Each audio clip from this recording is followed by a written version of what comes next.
Women employees మహిళా ఉద్యోగులకి mandatory menstrual leave ఇవ్వాలని చెప్పి సుప్రీంకోర్టులో ఒక పిటిషన్ పడింది. దాన్ని సుప్రీంకోర్టు రిజెక్ట్ చేసింది.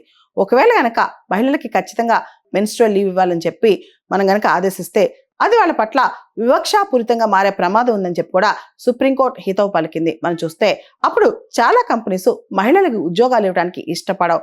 అంతేకాదు ఉమెన్ ఎంప్లాయబిలిటీ తగ్గుద్ది, హైరింగ్ డిస్క్రిమినేషన్ పెరుగుదని చెప్పి సుప్రీంకోర్టు చెప్పుకొచ్చింది అనమాట. సో ఏ కంపెనీకి ఆ కంపెనీ ఉమెన్కి మెన్స్ట్రువల్ లీవ్స్ చాలా వరకు ఇస్తా ఉంది. కానీ పూర్తి స్థాయిలో దాన్ని మ్యాండేటరీ చేస్తే ఉమెన్ డిస్క్రిమినేషన్ గురయ్యే ప్రమాదం ఉందని చెప్పి సుప్రీంకోర్టు వ్యాఖ్యానించింది అనమాట. అయితే జెండర్ సెగ్రిగేటెడ్ టాయిలెట్స్ కావచ్చు, అవేర్నెస్ క్యాంపెయిన్స్ కావచ్చు, ఫ్రీ శానిటరీ నాప్కిన్స్ కావచ్చు, వీటి మీద దృష్టి పెట్టాలని చెప్పి కూడా సుప్రీంకోర్టు చెప్పుకొచ్చింది. ఒకవేళ కనుక మ్యాండేటరీ మెన్స్ట్రువల్ లీవ్ ప్రమోట్ చేస్తే కనుక ఉమెన్కి కూడా ఆత్మ న్యూనతా భావం, మేము మ్యాన్ కన్నా తక్కువ, మేము వాళ్ళతో ఆన్ పార్ కాదు అనే భావన వచ్చే అవకాశం కూడా ఉంది. అయితే గత మాసంలో సుప్రీంకోర్టు ఇంకో వ్యాఖ్య కూడా చేసింది. మెన్స్ట్రువల్ హైజీన్ అనేది మన ఫండమెంటల్ రైట్ అని చెప్పి. ఆడపిల్లలకు సంబంధించి సుప్రీంకోర్టు అద్భుతమైన తీర్పు ఇచ్చింది. మెన్స్ట్రువల్ హైజీన్, మెన్స్ట్రువల్ హెల్త్ అనేది ఒక ప్రాథమిక హక్కు అని, అది ఆర్టికల్ 21లో భాగం అని చెప్పి సుప్రీంకోర్టు చెప్పింది. మనకు తెలుసు ఆడపిల్లలకి ఆడవాళ్ళకి ప్రధానమైన సమస్య మెన్స్ట్రువల్ హైజీన్, శానిటేషన్ అన్నమాట. ముఖ్యంగా పేద కుటుంబాల్లో శానిటరీ నాప్కిన్స్ కూడా అందవు. ఇలాంటి పరిస్థితిలో ఆడపిల్లలు స్కూల్కి చదువుకోవడానికి వెళ్తారు, అక్కడ టాయిలెట్స్ లేని పరిస్థితి అనమాట. చాలా సందర్భాల్లో ఆడపిల్లలకి ప్రత్యేకమైన టాయిలెట్స్ లేని పరిస్థితి. ఫంక్షనల్ అండ్ సెగ్రిగేటెడ్ టాయిలెట్స్ ఆడపిల్లలకు ప్రత్యేకంగా ఉండాలని అన్ని స్టేట్స్, యూనియన్ టెరిటరీస్ వీటిని ఎన్షూర్ చేయాలని, అంతేకాదు ఫ్రీగా బయోడిగ్రేడబుల్ శానిటరీ ప్యాడ్స్ అనేవి ఆడపిల్లకి డిస్ట్రిబ్యూట్ చేయాలని స్కూల్స్ అవన్నీ అరేంజ్ చేసి పెట్టాలని చెప్పి కూడా చెప్పారు. ఎవరైతే ప్రైవేట్ స్కూల్స్ కావచ్చు, గవర్నమెంట్ స్కూల్స్ కావచ్చు, ఏ స్కూల్ అయినా సరే దీన్ని ఎన్షూర్ చేయకపోతే స్టేట్స్లో, యూనియన్ టెరిటరీస్లో అంటే రాష్ట్రాలు, కేంద్ర పాలిత ప్రాంతాల్లో దీన్ని ఎన్షూర్ చేయకపోతే కనుక ఆ స్కూల్స్ని డీరికగ్నైజ్ చేయాలని చెప్పి కూడా సుప్రీంకోర్టు చెప్పింది అనమాట. మెన్స్ట్రువల్ హైజీన్, మెన్స్ట్రువల్ హెల్త్ అనేది integral part of right to life. అంటే జీవించే హక్కులో right to live with dignity అనమాట. డిగ్నిటీ మాత్రమే కాదు, ఈక్వాలిటీ, హెల్త్ అనేది కూడా చాలా ఇంపార్టెంట్. కాబట్టి ఆడపిల్లలకి మెన్స్ట్రువల్ హైజీన్ చాలా ఇంపార్టెంట్. కాబట్టి ఫ్రీ ఆఫ్ కాస్ట్లో స్కూల్స్లో శానిటరీ ప్యాడ్స్, ఏవైతే బయోడిగ్రేడబుల్ శానిటరీ ప్యాడ్స్ ఉంటాయో అవి అవైలబుల్గా ఉంచాలని చెప్పి కూడా సుప్రీంకోర్టు చెప్పింది అనమాట. బేసిక్ ఫెసిలిటీస్, మనకి ఆడపిల్లలకు సంబంధించిన కనీస అవసరాలు ఉంటాయి కదా, వాటిని స్కూల్స్ అందించాలని, అంతేకాదు మెన్స్ట్రుయేషన్ సంబంధించి భారత సమాజంలో ఏవైతే స్టిగ్మాస్ ఉన్నాయో అంటే అమ్మాయిలు దూరంగా పెట్టడం ఇలాంటివన్నీ, ఇవన్నీ స్కూల్స్ తరిమి కొట్టాలని, స్కూల్స్ ఈక్వాలిటీ పాటించాలని సుప్రీంకోర్టు హితవు పలికింది. తమిళనాడులో ఒక అమ్మాయి బోర్డు ఎగ్జామ్స్ రాస్తుంది. ఆ అమ్మాయిని స్కూల్ దూరంగా కూర్చోబెట్టి ఎగ్జామ్స్ పెట్టిందనమాట. దానికి కారణం అమ్మాయికి మెన్స్ట్రుయేషన్ రావటమే. ఇలాంటి సంఘటనలు భారతదేశంలో చాలా ఉన్నాయి. మన ఇళ్లలో కూడా మెన్స్ట్రుయేషన్ రాగానే అమ్మాయిలు దూరంగా కూర్చోబెట్టడం లేదా ఆడపిల్లల పైన ఒక స్టిగ్మా పాటించడం జరుగుతుందన్నమాట. ముందుగా ఆ సమానత్వం, ఆ డిగ్నిటీ, ఆ రెస్పెక్ట్ అనేది స్కూల్స్ నుంచి స్టార్ట్ అవ్వాలని చెప్పి కూడా సుప్రీంకోర్టు చెప్పుకొచ్చింది ఒక ప్రముఖ కేసులో. ఇక్కడ మనం గమనిస్తే కనుక జస్టిస్ జేబీ పార్దీవాలా మరియు జస్టిస్ ఆర్ మహదేవన్ గారు అన్ని రాష్ట్రాలకి, అన్ని కేంద్ర పాలిత ప్రాంతాలకి ఒక డైరెక్షన్ ఇచ్చారనమాట. దాంతోపాటు ప్రత్యేకంగా మనం చూస్తే కనుక నేషనల్ మెన్స్ట్రువల్ హైజీన్ పాలసీ ఏదైతే ఉందో అది పాన్ ఇండియా ఇంప్లిమెంటేషన్ కోసం అందరూ కృషి చేయాలని చెప్పి, ముఖ్యంగా అడాలసెన్స్ వయసులో మరియు గర్ల్ చైల్డ్ ఎడ్యుకేషన్ చాలా ఇంపార్టెంట్ కాబట్టి ప్రత్యేకమైన శ్రద్ధ తీసుకోవాలి మెన్స్ట్రువల్ హైజీన్ మీద అని చెప్పి కూడా సుప్రీంకోర్టు చెప్పుకొచ్చింది అనమాట ఒక ప్రముఖ జడ్జిమెంట్లో. ఇక్కడ మనం చూస్తే చాలా రాష్ట్రాలు మరియు కొన్ని ప్రైవేట్ కంపెనీస్ కూడా మెన్స్ట్రుయేషన్ లీవ్ కూడా స్టార్ట్ చేశాయి.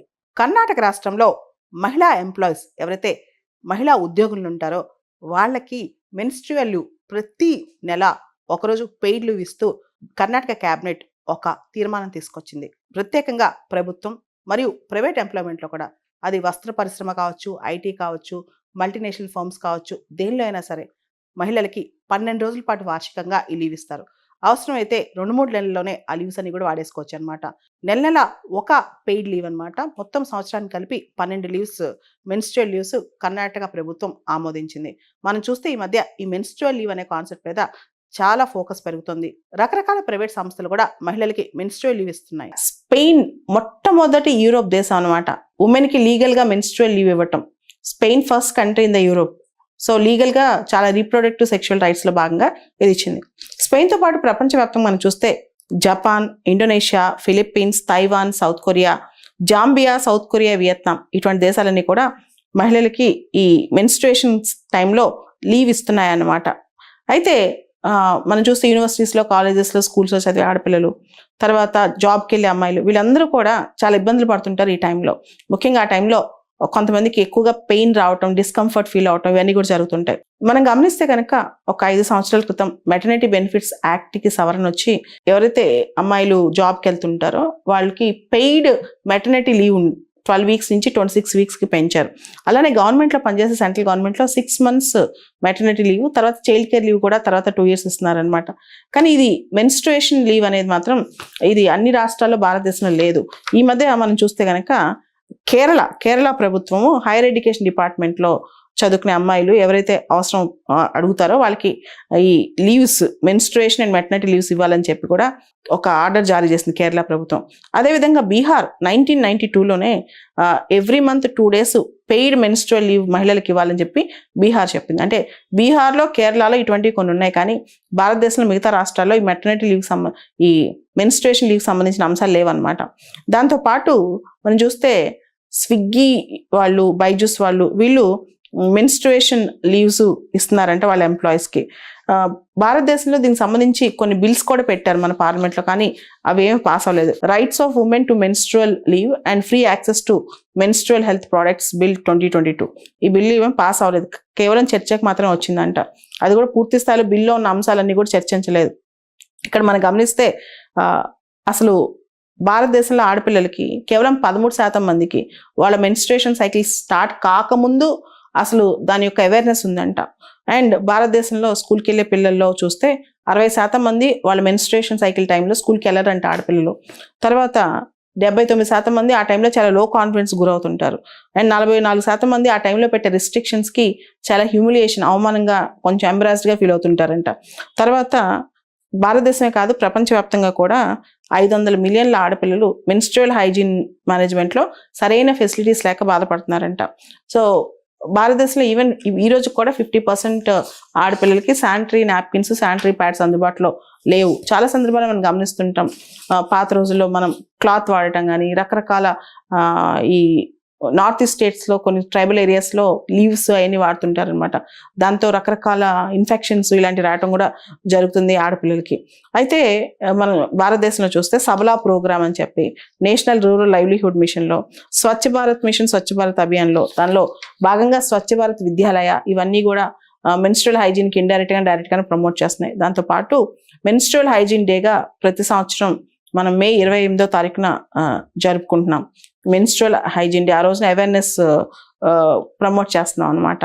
సో ఇవన్నీ కూడా జరుగుతుంది. దీంతో పాటు భారతదేశంలో ఏంటంటే కొన్ని సోషల్ మిత్స్ ఉన్నాయి, అంటే సామాజికంగా కొన్ని రుగ్మతలు లాంటివి ఉన్నాయన్నమాట. ఏంటంటే అమ్మాయిలకి ఎప్పుడైతే మెన్స్ట్రువల్ సైకిల్ స్టార్ట్ అవుతుందో అప్పటి నుంచి వాళ్ళని వంటింట్లోకి రానికపోవటం, ఇంట్లో అందరినీ కలవనిపోవటం, ఆ టైంలో వాళ్ళని గుళ్ళలోకి రానికపోవడం. మీరు చూసారు శబరిమల కేసు, ఈ కేసులో కూడా అంతే.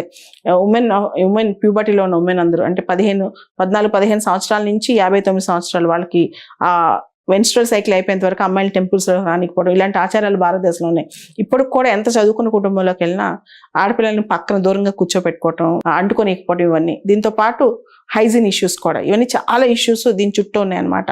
సో దీనికి సంబంధించి ఎడ్యుకేషన్, అవేర్నెస్, దాంతోపాటు గవర్నమెంట్ కూడా కొంతవరకు అంటే 2-3 స్టెప్స్ దీనిలో మనం చూడొచ్చు. ఒకటి ఆప్షనల్ లీవ్ లాగా, దోస్ ఎవరైతే జాబ్కి రారో వాళ్ళకి ఆప్షనల్ లీవ్, ఎవరైతే ఆ టైంలో వస్తారో వాళ్ళకి స్పెషల్ అలవెన్స్, అట్లాంటివి చేయొచ్చు. పూర్తిగా కంప్లీట్గా మెన్స్ట్రువల్ లీవ్ ప్రతి ఒక్కరికి ఇవ్వాలంటే కొన్ని సందర్భాలు ఎంప్లాయీస్ యాక్సెప్ట్ చేయకపోవచ్చు.